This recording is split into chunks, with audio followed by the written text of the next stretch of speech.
ओम शांति।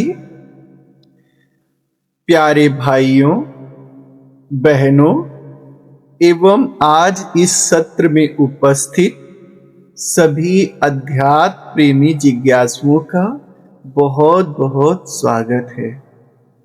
आज हम सब 24 दिसंबर 1972 की अव्यक्त मुरली का चिंतन करेंगे, जिसका शीर्षक है संगम युग की श्रेष्ठ आत्माओं की जिम्मेदारी।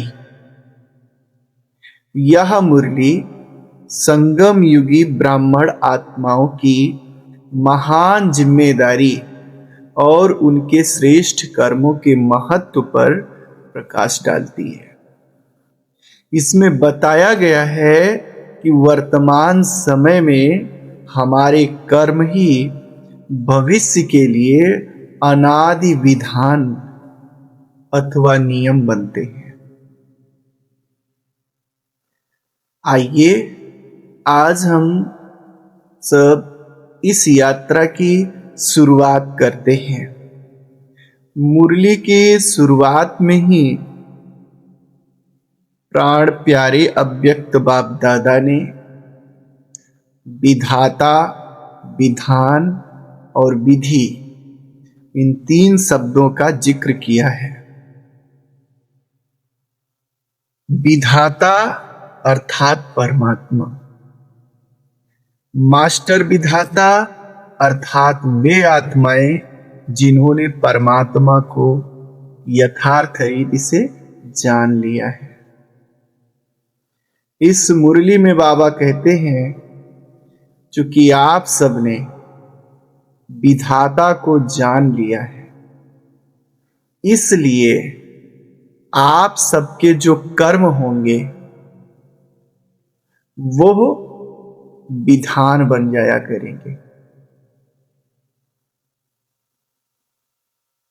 और वो विधान संपूर्ण कल्प के लिए अनादि विधान बन जाया करें। इसी का यादगार है कि विधि और विधान आज भी अगर पूछना होता है तो लोग किससे पूछते हैं?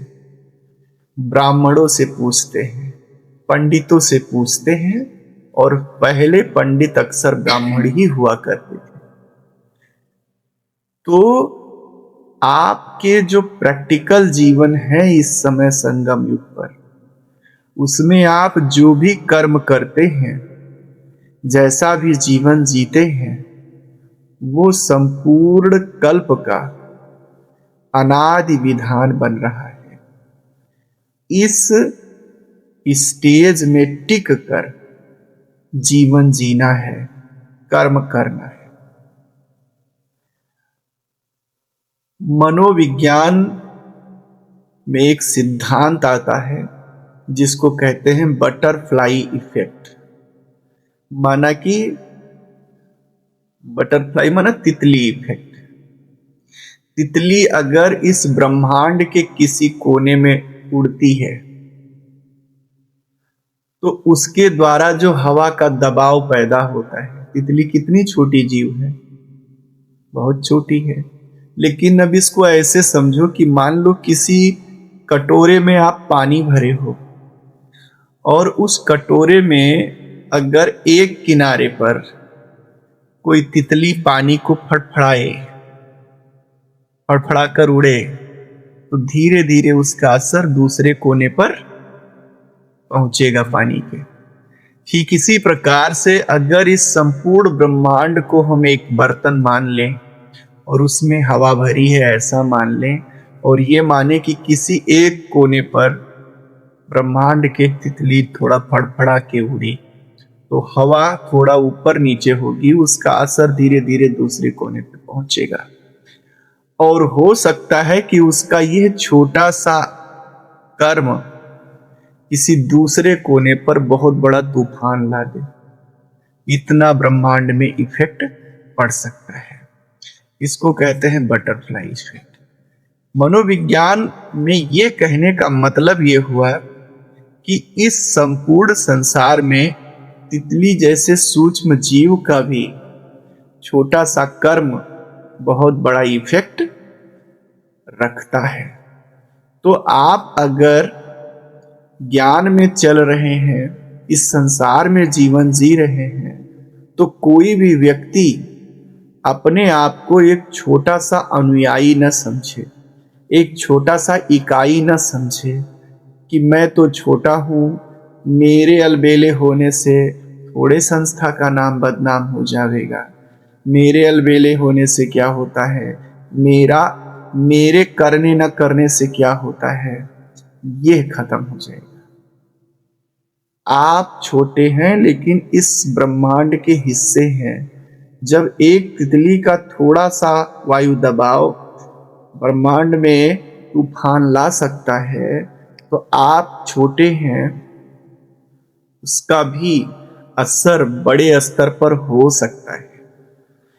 और इसीलिए बाबा आज की इस मुरली में हम सबको समझा रहे हैं कि कोई भी ब्राह्मण आत्मा अपने को छोटा न समझे। उसका हर कर्म, हर संकल्प, सोचने की जो शैली है, बोलने की जो शैली है, रहन सहन की जो शैली है, वो अनादि विधान बन रहा है। ऐसा वो स्वयं को समझे। अगर ऐसा वो स्वयं को समझता है तो पहला फायदा क्या होगा? पहला फायदा तो ये होता है उसके जीवन में कि उसके जीवन से अलबेलापन, लापरवाही, बेपरवाही सदा सदा के लिए विदा हो जाते हैं। क्यों? क्योंकि अब वह अपने आप को मास्टर विधाता समझने लगती है आत्मा, कि मैं इस संपूर्ण सृष्टि के विधान की रचयिता हूं। वर्तमान समय में संसार में भी कहीं भी कोई नियम बनाए जाते हैं, तो वह नियम क्या होते हैं?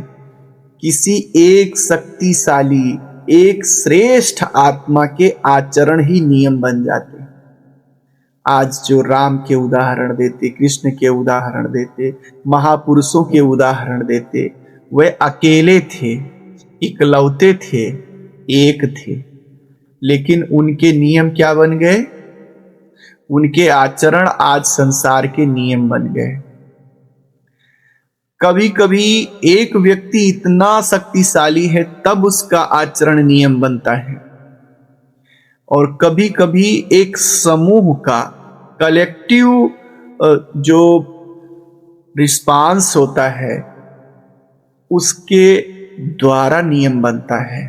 जैसे कि भारत से अंग्रेज चले गए, तो जब अंग्रेज चले गए तो संविधान सभा बनाई गई, और उसमें बहुत से लोग मिल करके अब हमारे देश का नियम क्या होना चाहिए, कानून क्या होना चाहिए, आचार संहिता क्या होनी चाहिए, इस पर लोगों ने मंथन किया, चिंतन किया। फिर सब लोगों की सहमति से जो बना उसको कहा जाता है संविधान। तो संविधान क्या बन गया? नियम बन गया। कैसे नियम बना?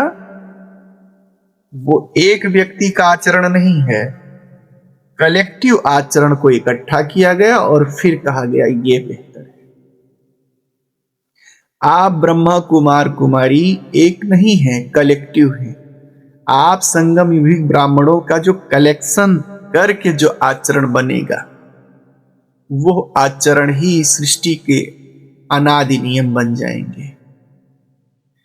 अब इसमें उत्तम, मध्यम, कनिष्ठ तीनों प्रकार के ब्राह्मण होंगे तो तीनों प्रकार के नियम संसार में बन जाएंगे।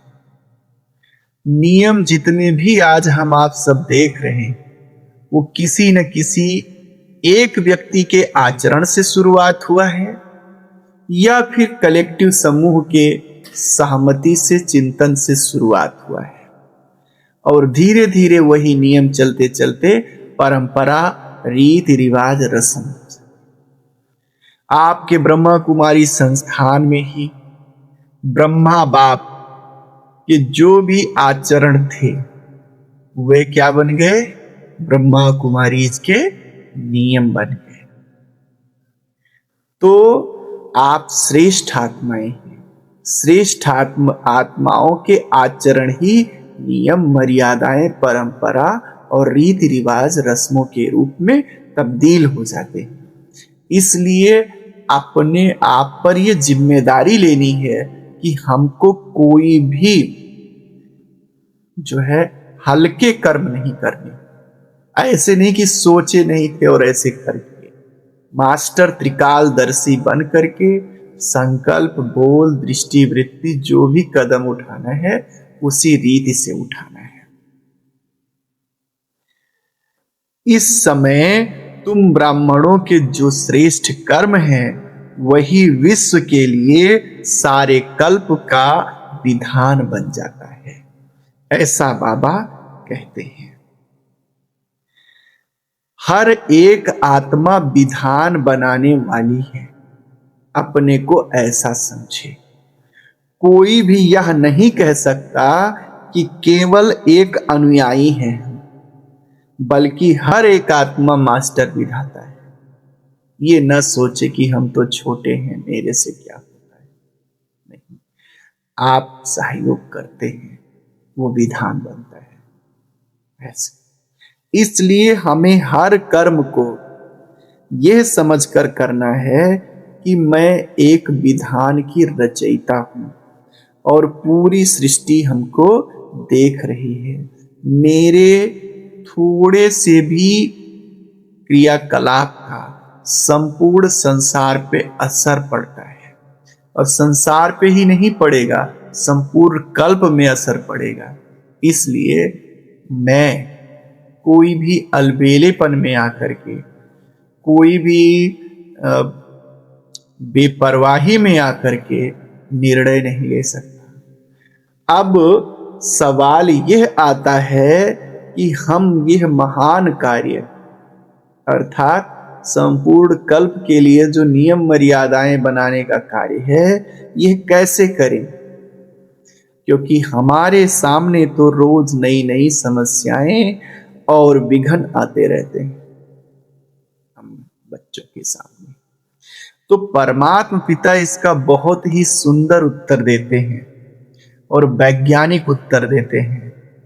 कहते हैं कि विज्ञान में इतनी शक्ति है कि वो शीतल को गर्म कर देता है, गर्म को शीतल कर देता है। एसी क्या है? गर्मी को ठंडी में बदल देती। हीटर क्या है? ठंडी को गर्म में बदल देता है। तो जब प्रकृति में इतनी शक्ति है कि वह गुणों को तुरंत बदल देती है, प्रकृति के गुणों को बदल देती है, तो आप सब में तो परमात्मा शक्ति समाई हुई है।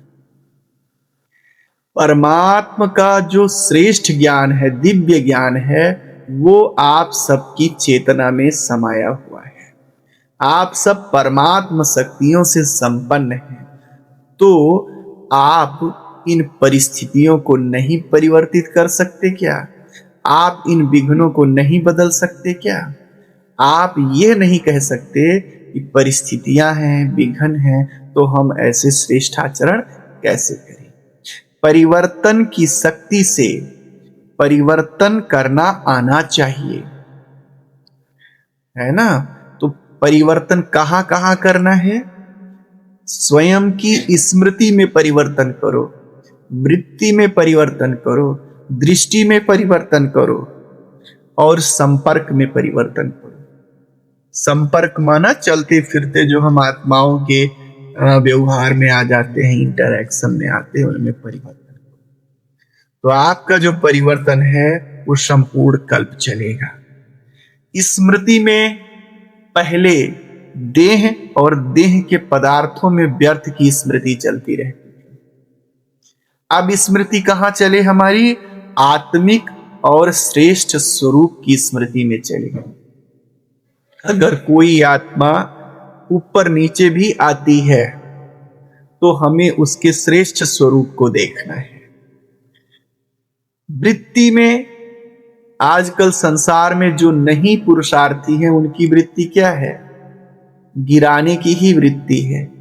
कैसे किसी को कुछ लगा बुझा के किसी के नजरों से गिरा दें, कैसे कोई उन्नति पे जा रहा हो तो वो ना जा पावे, ऐसा कुछ कर दें।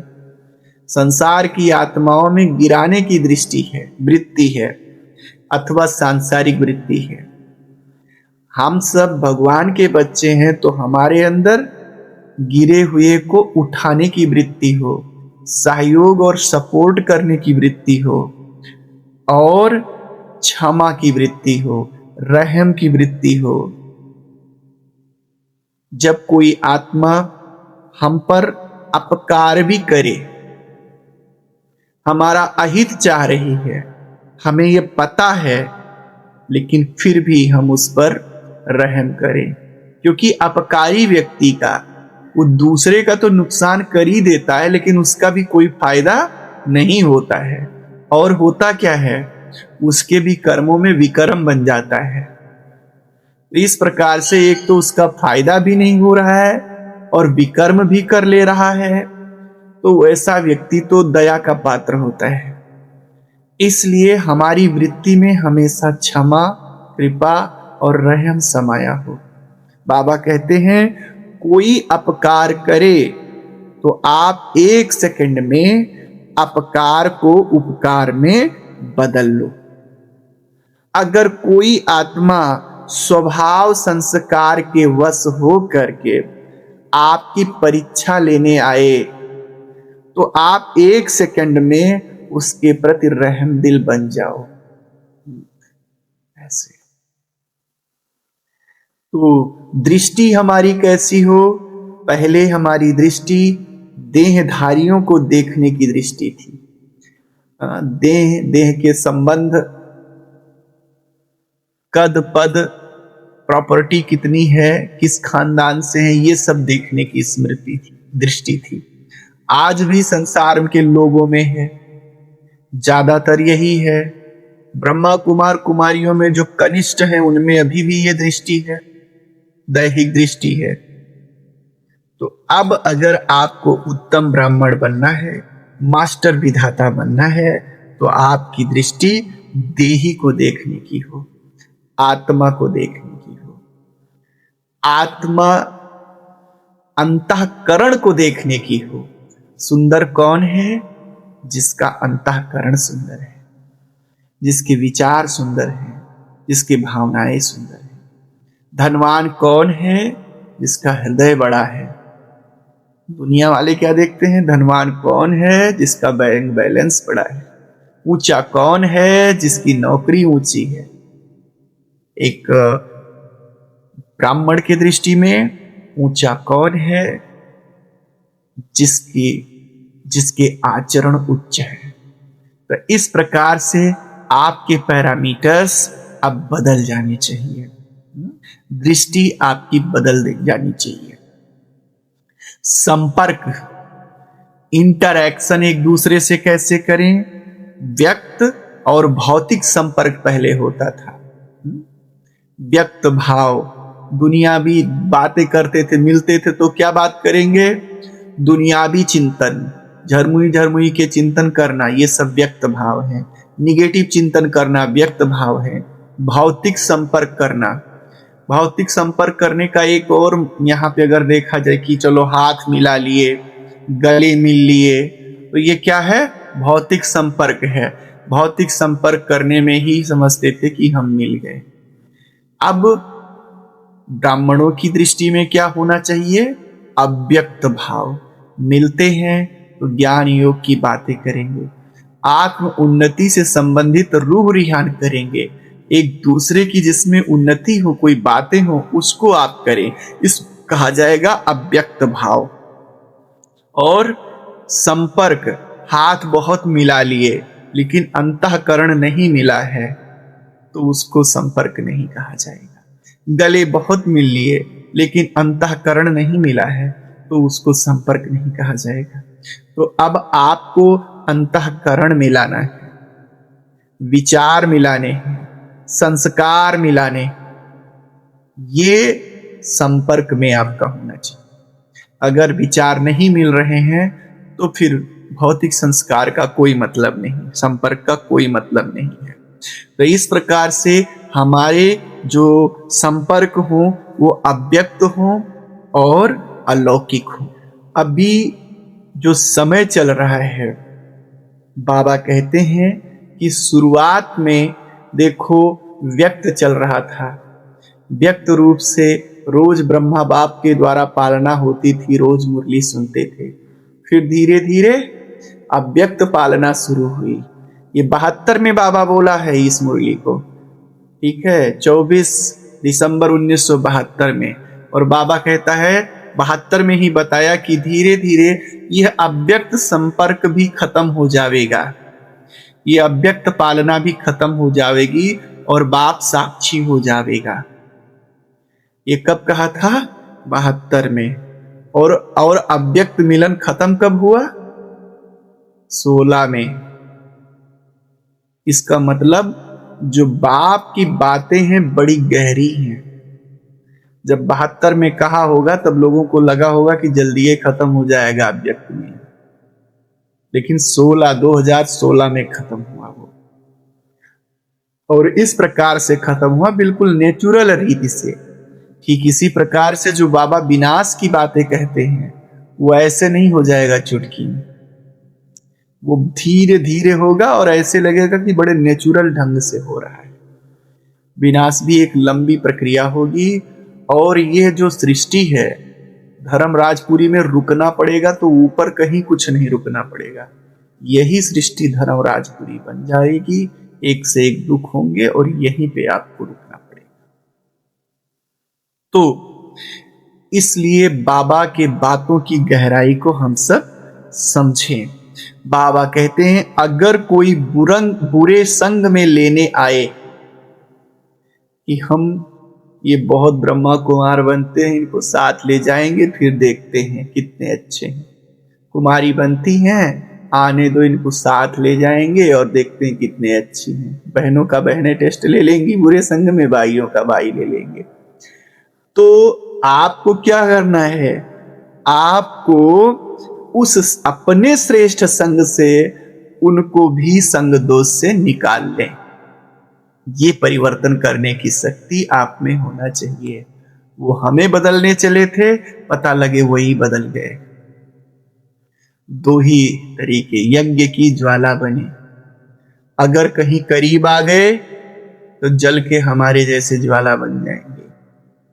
अगर हिम्मत नहीं है, लपट लगा तो दूर भाग जाएंगे। लेकिन हमारी ज्वाला शांत ना हो, ऐसे अपने को श्रेष्ठ बनाना है। इसको कहते हैं परिवर्तन की शक्ति। अगर आप ऐसी श्रेष्ठ और सूक्ष्म सेवा करते हैं, आपकी दृष्टि इतनी ऊंची, आपकी वृत्ति इतनी ऊंची, स्मृति इतनी ऊंची, आपके जो संपर्क हैं, इंटरैक्शन है जो आपस में, वो इतने श्रेष्ठ हैं, तो संपर्क में आने वाली आत्माएं आप पर शुक्रिया गाएंगी, आपको थैंक बोलेंगी और आप पर बलिहार जाएंगी। परिवर्तन के लिए आपकी मानसिकता कैसी हो, इस पर बाबा हम सबको कहते हैं कि जो दुनिया की आत्माएं हैं, और आप सब में से भी कुछ ऐसे हैं जो सोचते हैं कि जब दूसरे बदलें तब हम बदलेंगे, लेकिन यह गलत है। श्रेष्ठ आत्माएं क्या सोचती हैं? हम बदल कर औरों को बदलेंगे। हम इंतजार नहीं कर सकते कि दूसरे बदलें तब बदलेंगे। वो नहीं बदलेंगे तो उनका पद कम होगा, उनका कद कम होगा। हम उनके चक्कर में क्यों पड़े? श्रेष्ठ परिवर्तन है तो उस रास्ते पर हम स्वयं को आगे बढ़ाते, फिर कोशिश करेंगे। वो बदल जाते हैं तो ठीक, नहीं बदलते हैं तो ठीक। हिसाब किताब अपने आप पूरा हो जाएगा। कुछ आत्माएं ये सोचती हैं कि मैं क्यों बदलूं, उनके में और हमारे स्वभाव में टक्कर हो रहा है, होने दो, मैं भी शीतल क्यों हूं। हिसाब किताब है टक्कर का, होता रहेगा। जब हिसाब किताब खत्म होगा अपने आप जो है वो बदल जाएगा, दूसरा बदल जाएगा। लेकिन ऐसा नहीं सोचो, हिसाब किताब अगर है तो उस हिसाब किताब को खत्म करने का पुरुषार्थ कौन करेगा? आप ही तो करोगे। तो उसमें भी पहले आप बदलो। हिसाब किताब है तो भी आप बदलो पहले, तो दूसरा अपने आप बदल जाएगा। ऐसे तो ऐसी आत्माएं बहाना देती हैं, स्वयं को सुरक्षित रखने के लिए भिन्न भिन्न बहाने देती हैं। परिस्थिति ही ऐसी थी, समय ही ऐसा था, माहौल ही ऐसा था, इसलिए हम नहीं बदल पाए। बाबा कहते हैं अब इन बहानों को छोड़ो। अगर अपने आप को मास्टर विधाता समझेंगे तो सदा अपने आप को परिवर्तन में आगे रखेंगे, विश्व को परिवर्तन करने वाला बनेंगे। इसलिए अब आप साधारण नहीं हो, अपने आप को असाधारण समझकर परिवर्तन की प्रक्रिया स्वयं से शुरू करें। और एक बहुत ऊंची बात आज बाबा फिर कहते हैं इसमें कि समय का और दूसरों के बदलने का इंतजार करना छोड़ें, अपनी स्वस्थिति के बल से समय को और दूसरों को बदलें। समय को बदलने का मतलब क्या है? समय तो एक बहुत ही गतिमान प्रक्रिया है जो चल रहा है, कंटिन्यूअस चल रहा है। क्या परम धाम में समय नहीं चल रहा होगा? वहां भी चल रहा है, लेकिन बाबा कहते हैं वहां समय होता नहीं। क्यों नहीं होता है समय? हम कैसे जान पाते हैं कि समय चल रहा है? समय बीत गया। परिवर्तन, जब परिवर्तन को देखते हैं तो लगता है समय बीत गया। सुबह अभी था, अभी दोपहर में सूरज चढ़ गया तो ये परिवर्तन दिखा। अगर सुबह हुआ था, सुबह बना रहता तो आपको फील आता कि समय बदला, जबकि टाइम तो तब भी निकल रहा था। लेकिन चूंकि परिस्थितियां बदलती हैं तो लगता है कि समय बदल गया।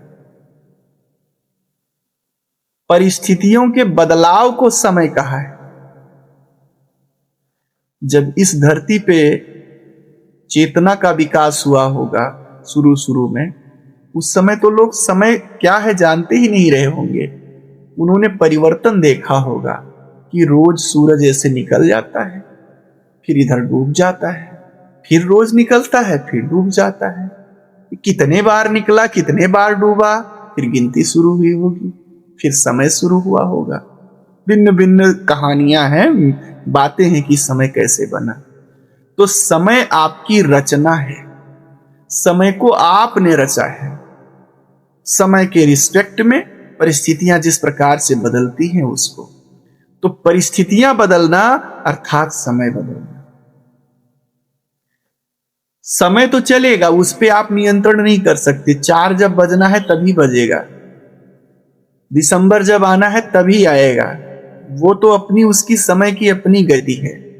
लेकिन परिस्थितियों को आप अपने आप बदल सकते। तो स्व स्थिति के द्वारा परिस्थितियों पर नियंत्रण प्राप्त कर लेना, प्रकृति पर नियंत्रण प्राप्त कर लेना, प्रकृति को अपने अनुसार अपना सहयोगी बना लेना, इसको कहते हैं समय बदल गया। समय को बदलने का स्वयं पुरुषार्थ करना है, समय अपने आप नहीं बदले। और अगर अपने आप बदलेगा तो उसमें आपका कोई फायदा नहीं होगा। बाबा कहते हैं समय आपकी रचना है, आप रचयिता हो। रचयिता रचना के अधीन हो नहीं सकती, आप परिस्थितियों के अधीन नहीं हो सकते। आप जो है अपने पुरुषार्थ के द्वारा, स्वस्थिति के द्वारा समय को अपने अनुसार बदल सकते। जैसे मान लो आपके हाथ में छाता है और ऊपर बादल है, बारिश हो रही है। आप 2 काम कर सकते हो, या तो कि आप पुरुषार्थ के द्वारा छाता खोल लो और बारिश के प्रभाव को क्या कर दो, खत्म कर दो और आप अपने मंजिल पर चले जाओ। अब ये हुआ स्वयं के पुरुषार्थ से आपने समय को क्या किया, बदल दिया। भले परिस्थिति थी लेकिन परिस्थिति को आपने बदल दिया, अनुकूल बना लिया। और एक क्या है कि आप भले छाता है लेकिन आप खड़े रहो हाथ बांधे कि जब बादल यहां से हटेगा तब हम आगे बढ़ेंगे। समय को आप बदलने का इंतजार कर रहे हैं, आप कोई पुरुषार्थ नहीं कर रहे। तो उसको कहा जाएगा कि समय बदलने का आप पुरुषार्थ कर रहे हैं। इसमें आपका कोई योगदान नहीं, इसलिए आपको कोई फल नहीं मिलेगा। बाबा ने इसमें एक बहुत सुंदर उदाहरण दिया कि बेमौसम का फल अच्छा लगता है। आम का मौसम है, उस समय कोई आम लेके आवे तो उसका उतना मूल्य नहीं होता है, लेकिन आम का मौसम नहीं है और आपको कोई गिफ्ट में आम लेके आया है, दिया है, उसका आप मूल्य समझेंगे। तो जब समय बदल गया तब तो सब बदल जाएंगे। समय वही है लेकिन आपने अपने स्वस्थिति के बल से परिस्थितियों को बदल दिया है, तब आपके उस कर्म का मूल्य होगा, लोग आपकी जय जयकार करेंगे, सराहना होगी। तो इसलिए परिवर्तन की शक्ति को धारण करो। परमात्मा ने जो दिव्य चेतना दिया है उसके बल पर स्वयं को, परिस्थितियों को और दूसरों को परिवर्तित करो, तब कहा जाएगा मास्टर विधाता। बाबा ने हम सब आत्माओं को जिम्मेदारी का तिलक दिया और स्वयं अव्यक्त हो गए। साकार पालना, अव्यक्त पालना, और उसके बाद जिम्मेदारी का तिलक देकर के बच्चों को स्वयं साक्षी हो गए। अब समय बहुत नजदीक है, अब सिर्फ ज्ञान सुनना और पालना लेने का समय नहीं है। पालना बाबा ने बहुत किया, बल्कि जो शिक्षा मिली है उसका प्रैक्टिकल फल दुनिया में दिखाने का समय है। तो प्रैक्टिकल फल हमने बाप दादा से, परमात्मा पिता से क्या सीखा है, इसको दिखाने के लिए बाबा ने दोनों पार्ट बंद किए हैं। अब यह आपका पार्ट है। अब पालना का समय खत्म है, अब आपने जो सीखा है वो दुनिया को दो। तो आइए आज हम सब दृढ़ संकल्प लेते हैं कि परिवर्तन की शुरुआत किससे होगी, मुझसे होगी। ऐसा संकल्प लें, खुद पर विश्वास रखें और मास्टर रचयिता बने। बहानेबाजी क्या करेंगे, खत्म करेंगे। आध्यात्मिक प्रौढ़ बनेंगे। प्रौढ़ माना बचपना, अध्यात्म खत्म। पालना छोटे बच्चों की जाती है, और बाबा ने खुद कहा व्यक्त पालना भी हो गई, अव्यक्त पालना भी हो गई, यानी वो आपको बड़े करके चले गए। तो अब प्रौढ़ बनो, मैच्योर बनो, परिपक्व बनो, ऐसा संकल्प लें। इस गहरे ज्ञान का मनन चिंतन जरूर करें और अपने व्यवहारिक जीवन में उतारें। आप सभी का जीवन सुखमय और शांत हो। इन्हीं शब्दों के साथ ओम शांति।